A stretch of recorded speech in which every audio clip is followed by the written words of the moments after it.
하나님 아버지 하나님 감사합니다. 오늘도 제가 주님의 십자가 보혈을 들고 이 자리에 섰습니다. 주님께서 제게 계시해 주신 그대로 말씀해 주신 그대로 더하거나 빼지 말고 그대로 전할 수 있도록 인도하시고 받는 우리 그리스도인들도 주님께서 말씀하신 그대로 받을 수 있도록 전하는 전하 받는 우리 그리스도인들 모두에 당신의 한량없는 은혜를 더하여 주시옵소서. 모든 말씀 우리 주 예수 그리스도 이름으로 기도드립니다. 아멘. 자, 그러면 제가 첫째 슬라이드를 보여드리겠습니다. 첫째 슬라이드, 본문 말씀이죠. 창세기 3장 22절입니다. 첫째 슬라이드 때 다 일어서 주시기 바랍니다. 그리고 여호와 하나님께서 말씀하셨으니 보라 그 사람이 선과 악을 알아 우리로부터 하나처럼 되었으니 그가 손을 뻗어 또한 생명나무로부터 취하여 먹고 영원히 살까 하노라. 계속해서 주기도문을 같이 낭독하도록 하겠습니다.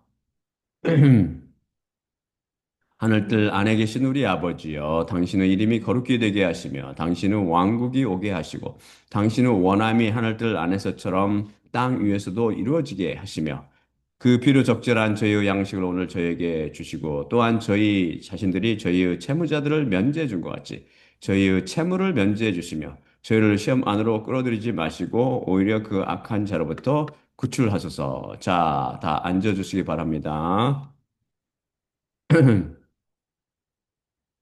전에 말씀드렸듯이 저희 가족은 미국 각지에 흩어져 살기 때문에 일주일에 한 번 줌을 통해 예배를 같이 드리며 모이는 시간을 갖습니다.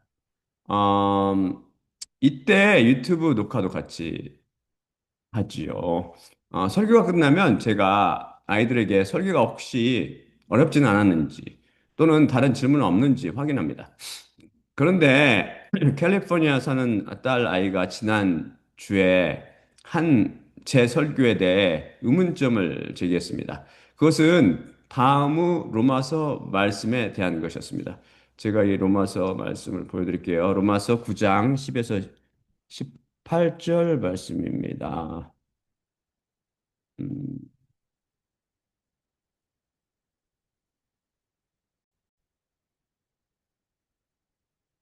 예, 보이시죠? 그러나 이것만이 아니고 또한 리브가가 한 사람에 의해 잠자리를 가졌으니 우리의 아버지 이삭으로 정녕 아직 태어나지도 않았고 무슨 선한 것이나 저지를 것을 행동하지도 않았는데 선택에 따른 하나님의 계획이 지속하게 하려고 행위들에 의해서 아니라 부르시는 이에 의해서 더 큰 자가 더 작은 자에게 노예로 섬기리라. 그녀에게 말해졌느니라. 기록된 것처럼 야곱을 나는 사랑했으나 에서를 나는 미워했노라. 그러므로 무엇을 우리가 말하리요? 하나님께 불의가 있지 않느냐? 결코 그렇게 되지 않게 하소서. 그분께서 모세에게 이르셨기 때문이니 내가 자비를 베풀 자를 내가 자비를 베풀 것이요 내가 동정할 자를 내가 동정할 것이라. 그러므로 따라서 원하는 자로부터 아니요 달리는 자로부터도 아니며 오히려 자비를 베푸시는 하나님께로부터이니라. 정녕 성경이 파라오에게 이르니 바로 이것을 위해 너를 내가 높였으니 내 안에서 내 능력을 내가 보이려 함이며 온 땅에 내 이름을 널리 알리려 함이라. 그러므로 따라서 그분께서 원하시는 자를 그분께서 자비를 베푸시며 그분께서 원하시는 자를 그분께서 굳게 만드시느니라. 기억나세요? 이번 주 설교죠. 어, 여기서 말씀이 무엇을 증언하고 있습니까? 야곱과 에서를 예로 들어 설명하며 하나님의 계획과 이에 따른 우리의 구원은 우리가 어떤 행위를 하기도 전에 이미 에히에 아쉘 에히에 그 하나님의 주권과 계획에 의해 결정된다는 것입니다. 제 딸 아이는 여기 9장 16절의 해석을 이해하지 못했습니다. 그것은 원하는 자로부터 아니요. 달리는 자로부터도 아니며 오히려 자비를 베푸시는 하나님께로부터이니라. 인데 그 뜻이 무엇이라고 했죠? 원하는 자로부터 아니요. 그래서 원하는 자란 구원받기를 원하는 인간을 가리킨다고 배웠습니다. 즉, 우리가 구원받기를 꿀떡같이 원해도 구원받을 수 있는 것이 아니라는 말씀이죠. 그렇지 않다면 구원받기를 원하는 모든 사람들은 위로부터 나무 여부와 무관하게 지금 다 하늘대로 왕국에 살고 있을 것입니다. 제 딸 아이는 구원받기를 원한다고 다 구원받지 못한다는 제 설명에 대해 아, 이의를 제기했습니다. 그러면서 다음 구절을 예로 들었지요. 다음 설교 제가 보여드리겠습니다. 디모데전서 2장 3에서 4절입니다. 그래서 2장 3에서 4절. 음,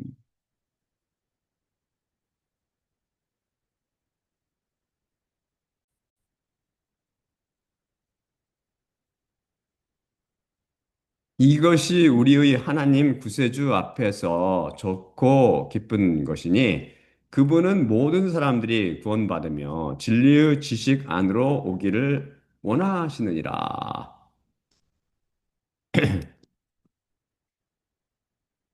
모든 사람들이 구원받기를 원하시는 하나님께서 인간이 구원을 원하는데 그 원함을 안 들어주실 리가 있느냐는 것이죠. 그럴듯하게 들리지만, 그럴듯하게 들리는 논리지만 사실은 그렇지 않습니다.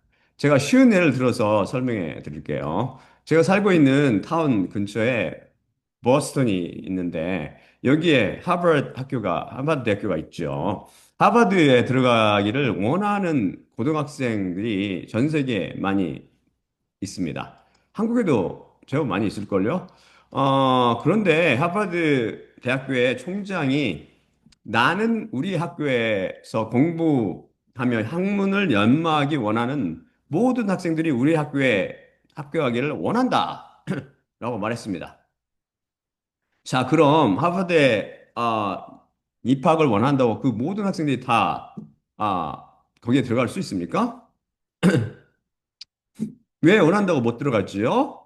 그들은 다 그들을 다 수용하고 교육시킬 시설 및 가르칠 교수진, 기타 보조 인력, 재원 등이 턱없이 부족하기 때문입니다.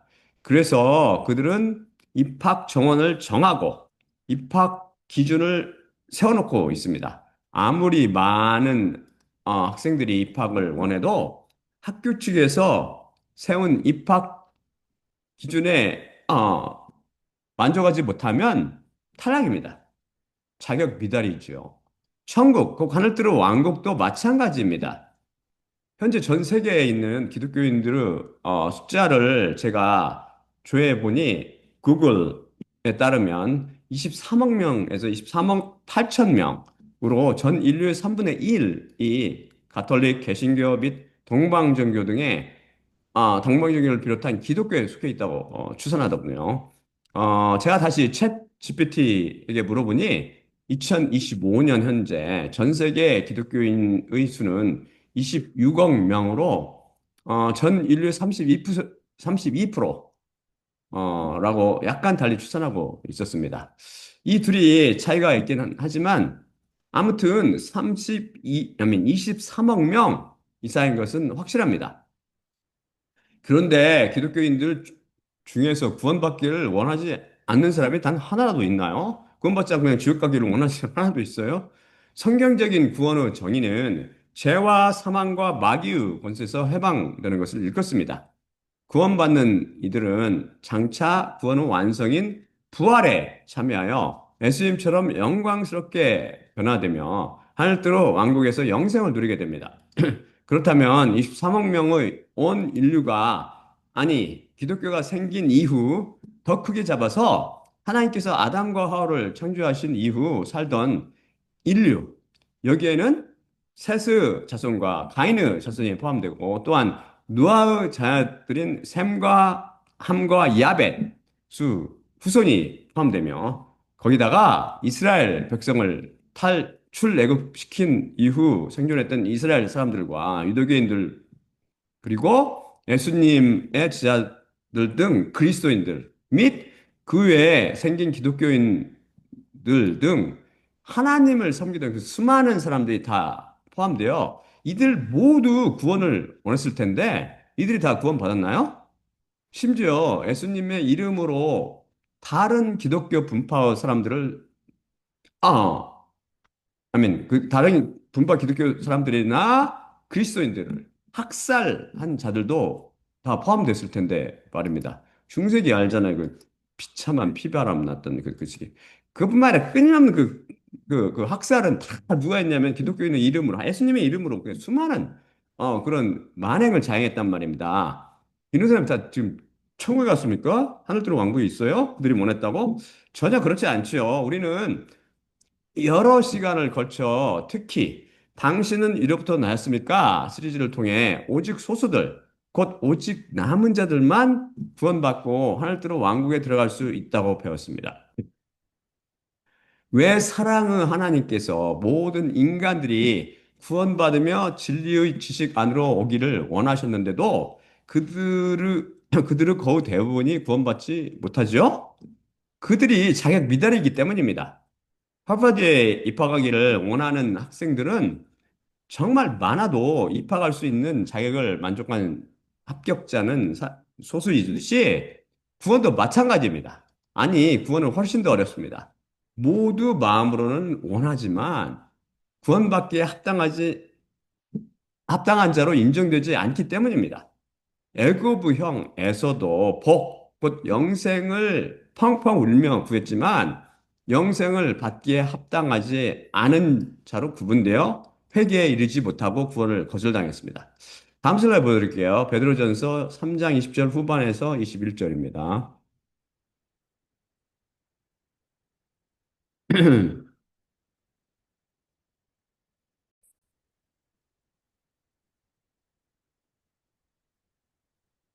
방주에서 물로 말미암아 구원을 얻은 자가 몇 명 안 되니 이들은 8명이다. 물은 또한 예수 그리스도께서 부활하심으로 말미암아 이제 너희를 구원하는데 대표적인 세례로 육신의 더러움을 제거함이 아니요 하나님께 선한 양심을 간구함이라. 읽으셨어요? 노아 당시 전 세계 인구는 수억 내지 수십억 혹은 수백억의 인구로 추정되는데 몇 명이 구원받았다고요? 그중 단 8명만 구원받았습니다. 당시 살던 많은 사람들 중 한 8명만 구원받기를 원했을까요? 물론 아니죠. 하나님을 입으로 부르던 모두가 구원받기를 원했을 것입니다. 하지만 원한다고 구원받는 것이 절대 아닙니다.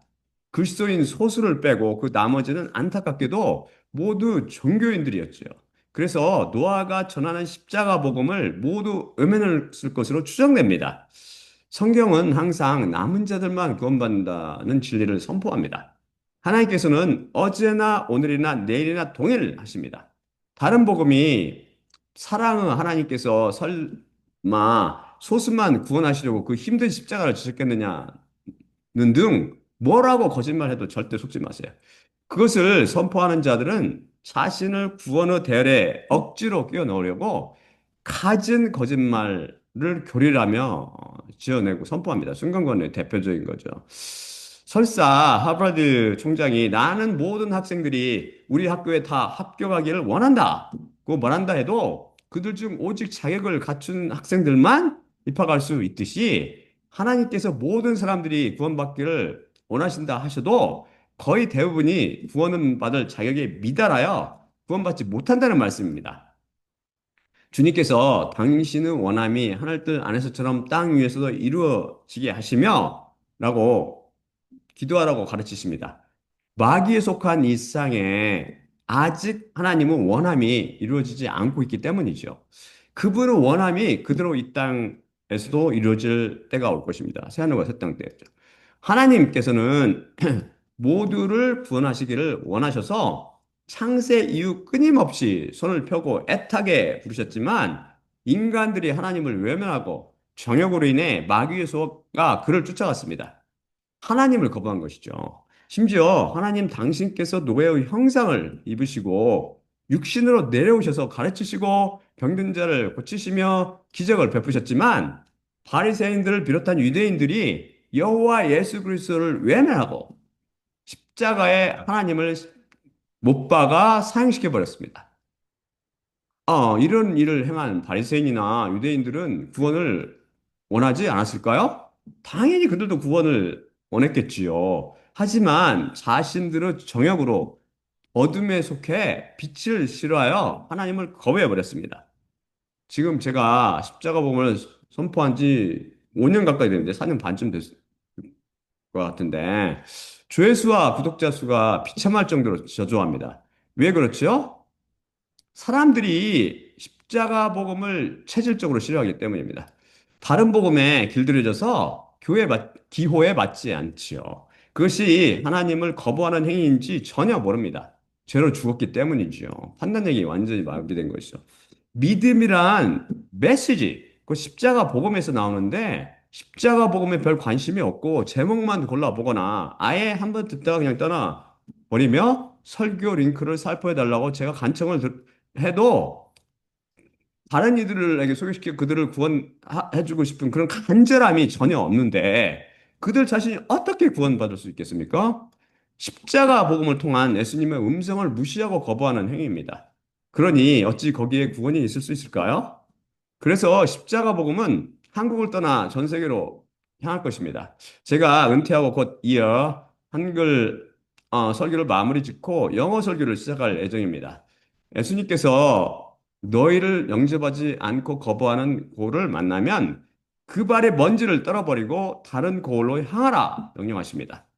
덕분에 십자가 복음이 전 세계로 향하여 전파되겠지요. 놀라우신 하나님의 계획입니다. 여러분, 그때는 한글 자막을 통해 십자가 복음을 가까이 하기 바랍니다. 믿음은 메시지를 통해서 오기 때문에.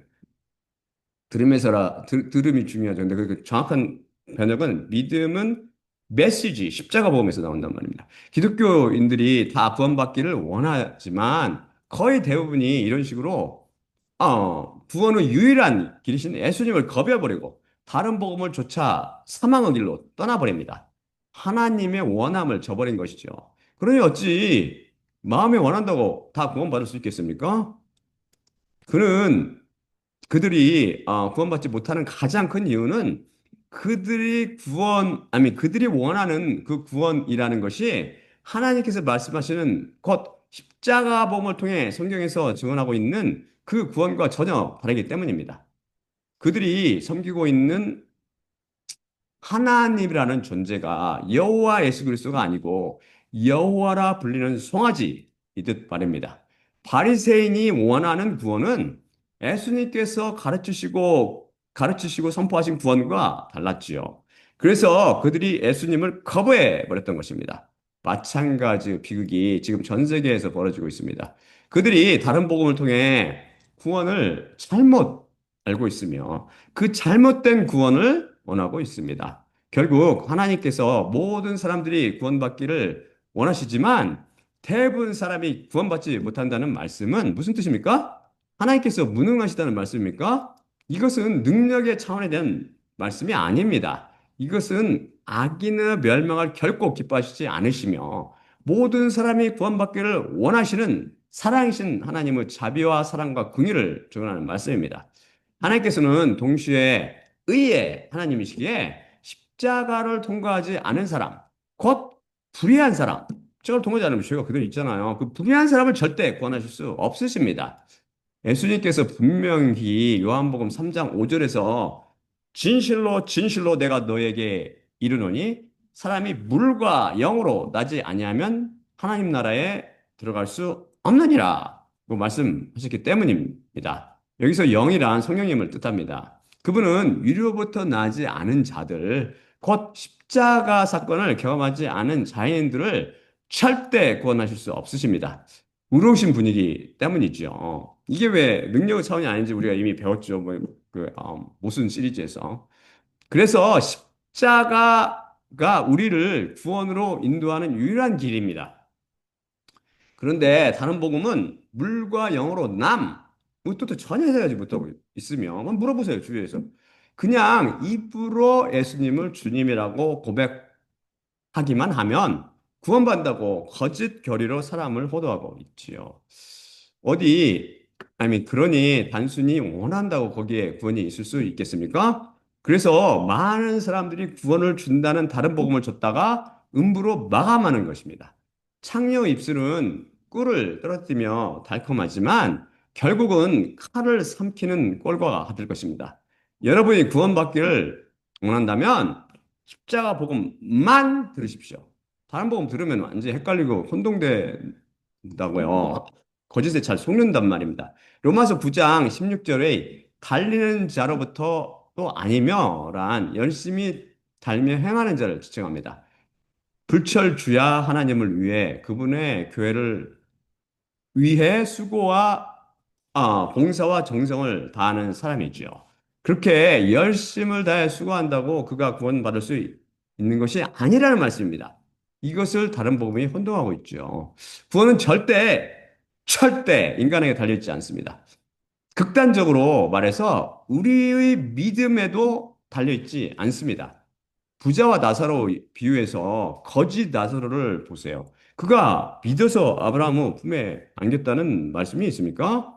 이것은 안 믿어도 된다는 이야기가 아니라 우리의 구원이 온전히 하나님께 달려있다는 말씀입니다. 심지어 우리가 믿기도 전에 아까 로마서 읽었잖아요. 우리의 구원은 하나님의 계획과 섭리에 따라 이미 결정됩니다. 야곱과 에서를 보세요. 야곱이 하나님을 믿기도 전에, 그가 태어나기도 전에 그의 구원은 이미 예정되었습니다. 구원에 관한 한 우리 인간들이 이바지하는 바가 전혀 없기 때문이죠. 온전히 100% 하나님의 선물입니다. 그래서 아무도 하나님 앞에서 아무것도 자랑할 수 없습니다. 정말 아무 자격 없는 자신에게 믿음을 주시고 그것을 통해 은혜로 보내주시는 하나님을 찬양할 수밖에 없는 것이죠.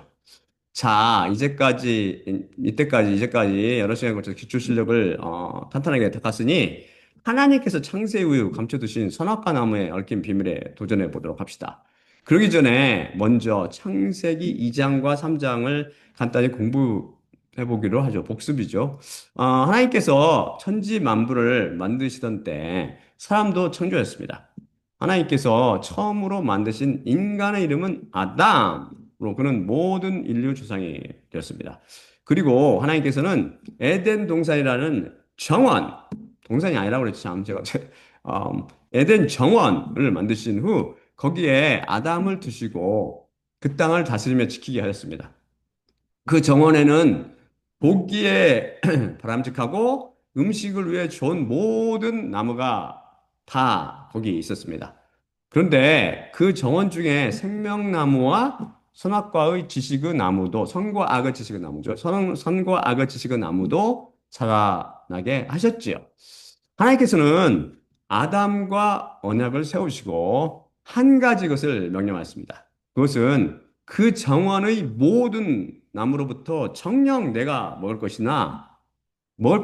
그러나 선과 악의 그 지식의 나무로부터 그것으로부터 너는 먹지 말지니 왜냐하면 그것으로부터 내가 먹는 날에 내가 정녕 죽을 것이기 때문이라 하는 것이었습니다. 그리고 하나님께서는 아담을 위해 아담의 갈빗대로 아담에게 맞는 조력자, 곧 하와를 만드셨지요. 그 둘은 벌거벗으나 부끄러워하지 않았고 서로 사랑하며 동산의 각종 과실과 잎사귀들 먹으며 잘 먹고 잘 살고 있었는데 그때 누가 등장하죠? 사탄이 등장하죠. 그는 하나님의 계명을 악용하여 하와를 미혹하고 선과 악의 지식의 나무로부터 곧 그것의 열매를 먹게 함으로 하나님의 계명을 깨서 죄에 빠뜨립니다. 하와는 자기만 먹은 것이 아니라 자기 남편인 아담에게도 먹게 해서 그 둘은 선악과 나무로부터 난 것, 곧 그 열매를 먹고 눈이 열려 벗은 것을 알고 무화과 나무 잎으로 자신을 가리지요. 자신들을. 그들은 동산을 거니시는 하나님의 소리를 듣고 두려워하여 숨게 되는데 하나님께서는 그들의 범죄를 이미 아시고 그를 범죄하고 있을 때 보고 계셨죠, 당연히. 근데 아담을 불러 자초지정을 묻습니다. 아담과 하와는 자신의 죄를 고백하는 대신 그 죄를 남에게 전가시키기에 급급합니다. 하나님께서는 에덴 정원의 최초 범죄에 대해 뱀과 하와와 아담을 차례로 심판하십니다. 그러자 아담과 하와에 그리고 나서 아담과 하와에게 짐승을 잡아 가죽 옷을 만들어 입히시고 생명나무로부터 못 먹게 에덴의 정원에서 쫓아내시고 땅을 갈며 살아가게 하십니다. 또한 생명나무에 이르는 길에 캐럿들과 사방으로 빙빙빙빙 도는 칼의 불길을 설치하셔서 죄를 범한 인간이 접근하지 못하도록 막으십니다. 자, 그럼 질문을 하나 드릴까요? 하나님께서는 과연 이 두 종류 나무를 통해 우리들에게 무엇을 말씀하고 계시는 걸까요? 생명나무는 무엇을 비유하고 있으며 선과 악을 그치고 나무, 곧 선악과 나무는 무엇을 의미하고 있는 것일까요? 그리고 왜 선악과 나무를 심어 두심으로 인간이 그것을 먹어 죄에 빠지지 않으면 안 되게 만드셨을까요? 성경 속에는 수많은 비밀들이 비유로 가려져 있습니다. 감춰져 있습니다. 그 비밀들은 오직 그 영이신 성령님을 통해서만 깨달을 수 있습니다. 성경은 설화를 인간의 머리로 정교하게 주작하여 만들어낸 것이 아니라 하나님의 사람들이 성령님의 감동을 받아 쓴 하나님의 마음을 담은 하나님으로부터 온 사랑의 편지이기 때문입니다. 성경은 모순과 오류 시리즈를 통해 많은 시간을 투자해서 같이 살펴봤듯이 성경 말씀에는 단 하나의 한 글자 오류도 없고 짝이 없는 것이 없이 완벽하다고 우리가 배웠죠. 하나님께서 자신의 피로 직접 쓰신 것이기 때문입니다. 하나님께서는 이런 하나님의 말씀인 성경이 훼손되거나 인간의 뜻대로 가감되는 것을 절대 허락하지 않으십니다. 그래서 하나님께서 성경 말씀을 직접 보존하십니다. 눈을 부릅뜨시고 보존하시죠. 그런즉 성경 말씀을 혼잡케 하거나 억지로 조작하거나 왜곡시키거나 변질시키거나 자기 멋대로 즉 이성과 감성으로 풀려고 시도하면 안 되고 또 기록된 말씀 밖으로 넘어가서도 안 됩니다. 마음대로 패해서도 물론 안 되겠죠. 이 모두 심히 무서운 죄악들입니다. 항상 두렵고 떨리는 마음으로 하나님 대하듯이 성경 말씀을 대하고 성경을 해석해야 합니다. 쓸데없이 성경 말씀에 자기 생각을 붙이거나 빼면 재앙을 더하여 받을 수도 있고 새 예루살렘 성에 참여함을 이룰 수도 있습니다. 그래서 야고보서 3장 1에서 2절을 통해 선생이 많이 되지 말라고 하나님께서 경고하고 계신 것입니다. 이 같은 믿음 하에 선악과 나무와 생명나무 비밀을 풀어 봅시다. 먼저 생명나무가 비유하는 것은 무엇일까요? 창세기 3장 22절입니다. 제가 보여드릴게요.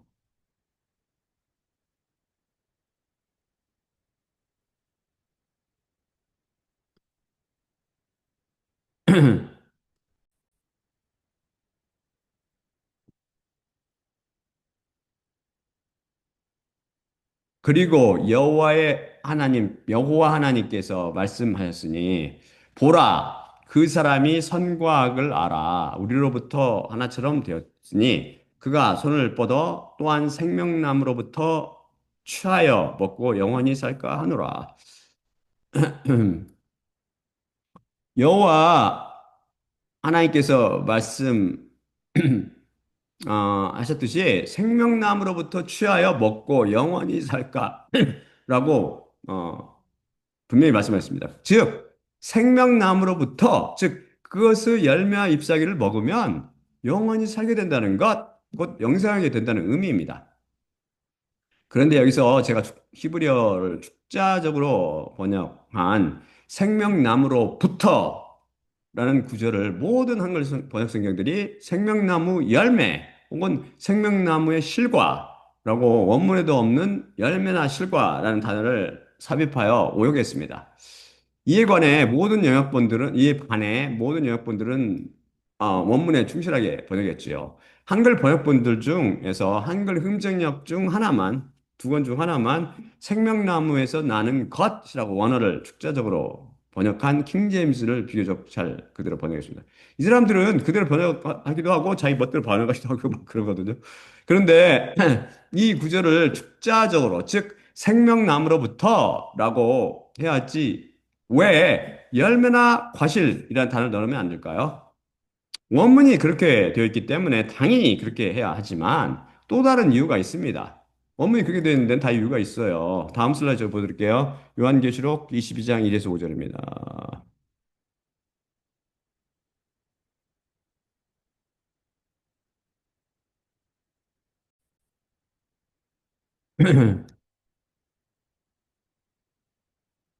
또 그가 그 거리 가운데 있으며 하나님과 그 양의 보좌로부터 흘러나오는 수정같이 빛나는 생명수의 강을 내게 보여주니라.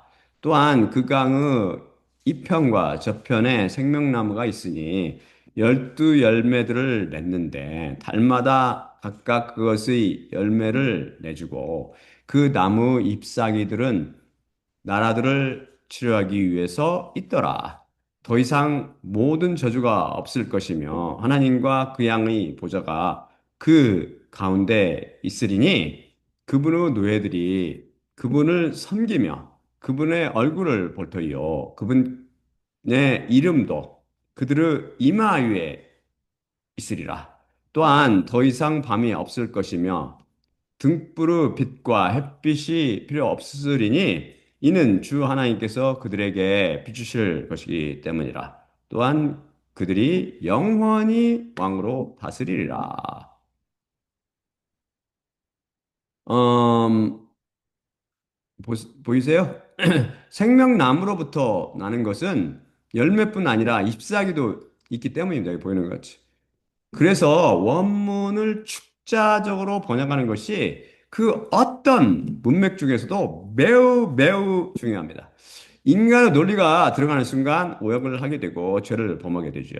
그래서 선악과 나무도 생명나무도 공이 열매와 잎사귀를 갖고 있었습니다. 선악과 나무의 경우 창세기 3장 3절에서 하나님께서 경고하셨듯이 열매를 먹으면 죄를 짓게 되며 생명나무의 경우 열매와 잎사귀를 먹어야 영생을 얻게 되지요. 아담과 하와는 선악과 나무의 열매를 먹어 범죄했습니다. 그런데 성경 전체를 통해서 볼 때 또한 이미 성령님께 열심히 배웠듯이 우리가 영생을 얻는 방법은 딱 한 가지 뿐입니다. 그것이 무엇이죠? 그것은 태초에 하나님께서 천지창조를 하신 이후 지금까지 그리고 앞으로도 계속 변함없이 오직 한 가지 방법뿐일 것입니다. 그것이 무엇일까요? 그것은 율법을 완벽하게 지키는 것입니까? 아니면 누구처럼 도닦고 해탈하는 것입니까? 혹 그것도 아니라면 자기 몸을 불살라, 즉 불살라 줄 정도로 남을 위해 헌신하고 선행을 하는 것입니까?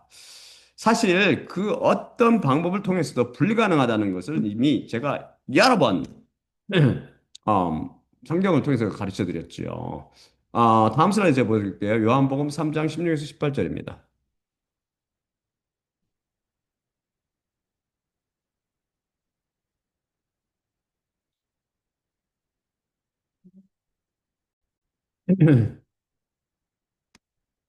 여러분이 이게 제대로 된 번역이에요. 이게 제대로 된. 여러분 잘못된 번역을 자꾸 읽고 있으실 텐데 이처럼 하나님께서 세상을 사랑하셨기 때문에 하나밖에 없는 아들을 주셨으니 그를 믿는 자마다 멸망하지 않고 오히려 영생을 갖게 하시려는 것이라. 하나님께서 세상을 심판하시려고 정녕 그 아들을 세상 안으로 보내시지 않으셨으며 오히려 그를 통해 세상을 구원하시려 하심이라. 그를 믿는 자는 심판받지 않으며 믿지 않는 자는 이미 심판을 받았으니 하나님의 하나밖에 없는 아들의 이름을 믿고 있지 않기 때문이라.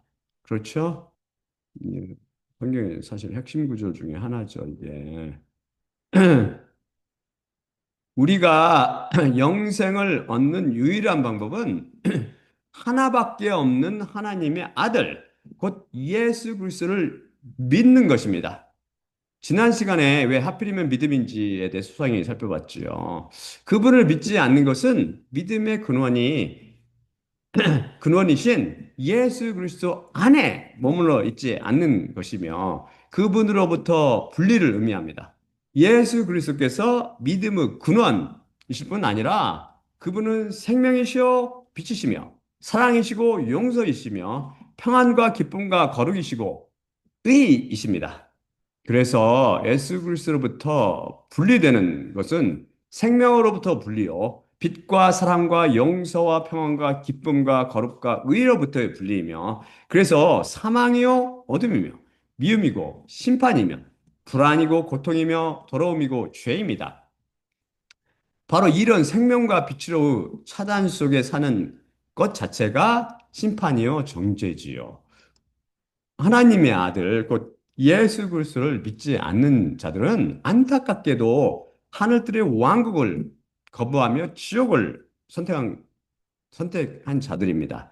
마음으로는 구원받기를 원할지 모르지만 실은 하나님의 양자 되기를 거부하고 마귀의 자녀로 세상을 사랑하여 저주를 선택한 자이며 형벌을 갈망한 자이고 영원한 불길을 사모하는 자입니다.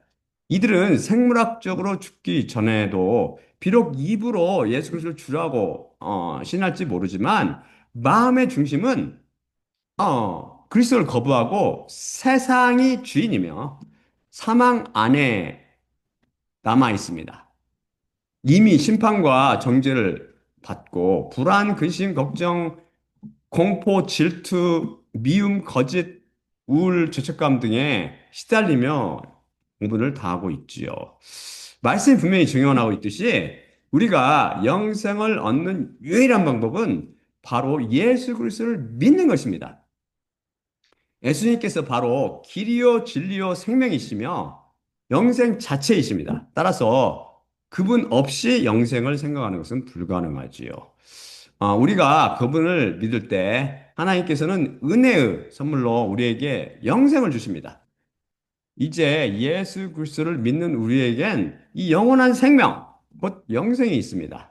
결국 생명나무로부터 먹는다라는 말은 예수 그리스도를 믿는다라는 말과 똑같은 의미가 됩니다. 왜냐하면 우리가 영생을 얻는 방법은 예수님을 믿는 것 바로 그 한 가지이기 때문이죠. 그럼 보다 구체적으로 생명나무는 무엇을 뜻하며 그것으로부터 먹는다는 것은 무슨 의미일까요? 다음 슬라이드 보여드릴게요. 잠언 3장 13절 18절입니다.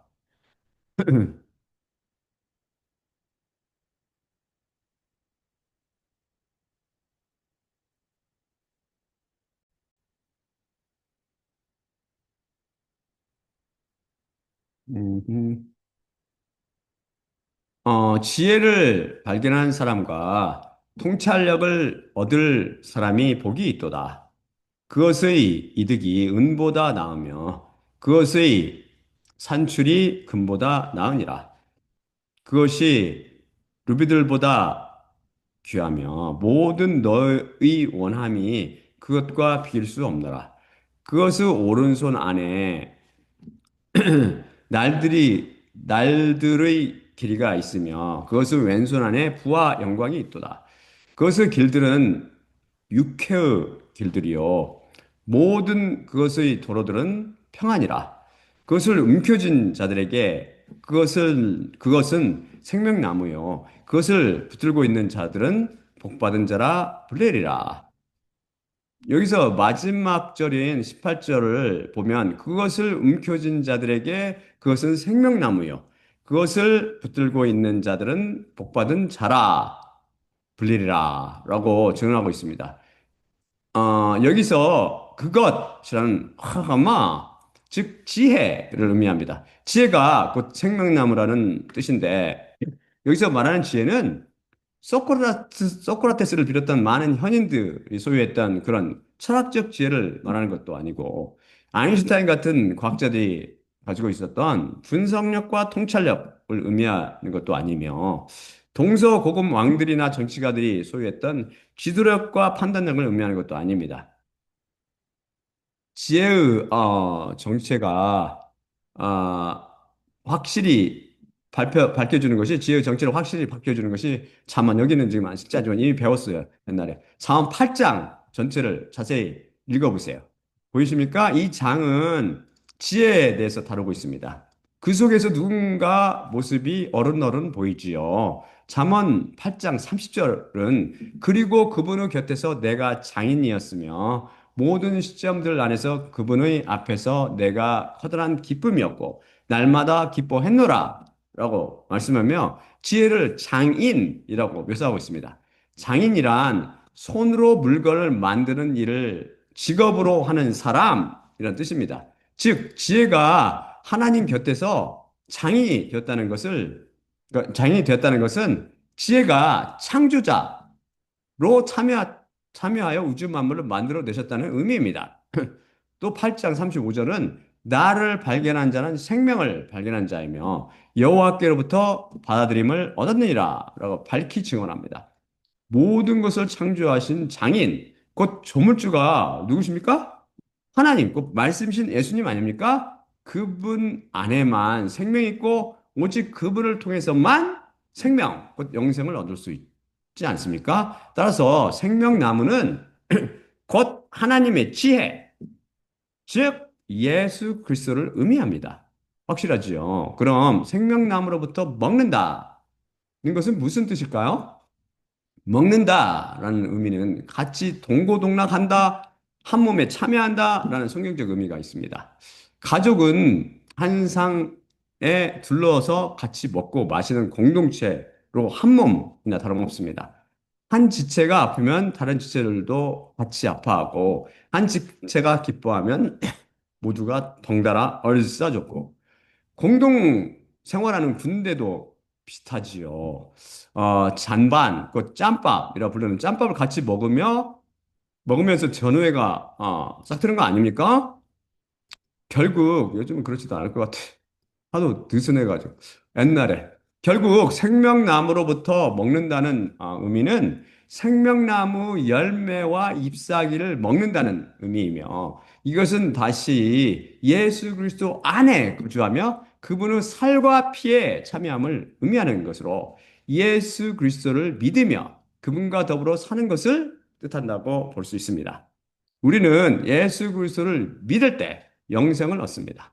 그분을 믿을 때 그 믿음으로 세상을 이기는 것이며 이기는 우리에게 생명나무가 주어져 영생을 누리게 되는 것이죠. 결국 생명나무는 예수 그리스도를 비유하며 생명나무를 먹는다는 것은 예수 그리스도를 믿으며 그분 안에 산다는 것을 의미합니다. 참으로 예상외로 쉽지만 또한 놀라운 영적 의미가 겹쳐져 있었습니다. 우리는 오직 생명나무이신 예수님을 통해서만 생명을 얻을 수 있고 영생을 누릴 수 있습니다. 그럼 계속해서 다음 시간에도 선악과 나무의 비밀을 향해 정진하도록 하겠습니다. 그럼 마지막으로 고린도전서 11장 23에서 26절을 읽고 마치도록 하겠습니다. 음.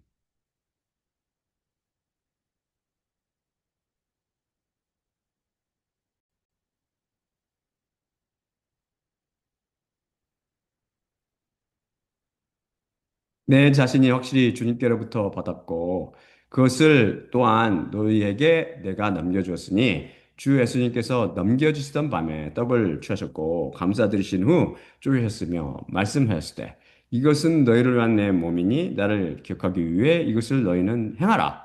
마찬가지로 또한 저녁 만찬을 잡수신 후 잔을 취하셨고 이르시되 이 잔은 내 피 안에 있는 새 언약이니 너희가 마실 때마다 나를 기억하기 위해 이것을 너희는 행하라. 확실히 이 떡을 너희가 먹을 때마다 또한 그 잔을 너희가 마실 때마다 주님의 죽으심을 그분께서 오실 때까지 너희가 선포하느니라.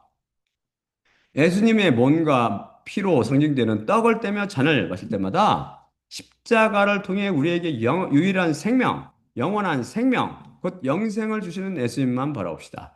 또한 나를 기억하기 위해 떡을 떼며 잔을 마시라. 고 말씀하신 예수님의 명령에 순종할 때마다 주님의 죽으심을 그분께서 오실 때까지 선포한다는 말씀을 마음에 새기고 우리가 원한다고 구원받는 것이 아니고 구원은 온전히 보좌에 앉으신 우리 하나님과 그 양께 달려 있음을 고백하며 여호와 예수 그리스도만 바라보고 살아갑시다. 자, 그럼 제가 기도하고 마치도록 할게요. 하나님 아버지 하나님 감사합니다. 오늘 말씀 주시면 감사합니다. 우리는 오늘 말씀을 통해서 우리가 원한다고 구원을 받는 게 아니고 오직 우리에게 구원을 주신 분은 오직 하나님 한 분임을 우리가 배웠습니다. 그래서 우리 구원은 오직 선물로 주어지는 것임을 배웠습니다. 또한 우리는 생명나무가 저 놀라운 생명나무 우리에게 영원히 는 삶을 주시는 그 영생을 주는 그 생명나무가 바로 예수 그리스도를 비유하고 있음을 배웠습니다. 우리는 오직 구약과 신약 전체를 통해서 오직 한 가지 방법을 통해서 구원을 얻을 수 있는데 그것은 바로 예수 그리스도, 여호와 예수 그리스도를 믿는 것입니다. 우리에게 이 믿음을 선물로 주시고 우리 그리스도인들, 우리 당신의 백성을 믿음으로 불러일으키시고 십자가 복음을 통해서 그들을 살리시며 장차 올 하늘들의 왕국에 모두 참여할 수 있도록 은혜를 베풀어 주시옵소서. 모든 말씀 우리 주 예수 그리스도 이름으로 기도드립니다. 아멘. 자, 그러면 제가 마치도록 할지요.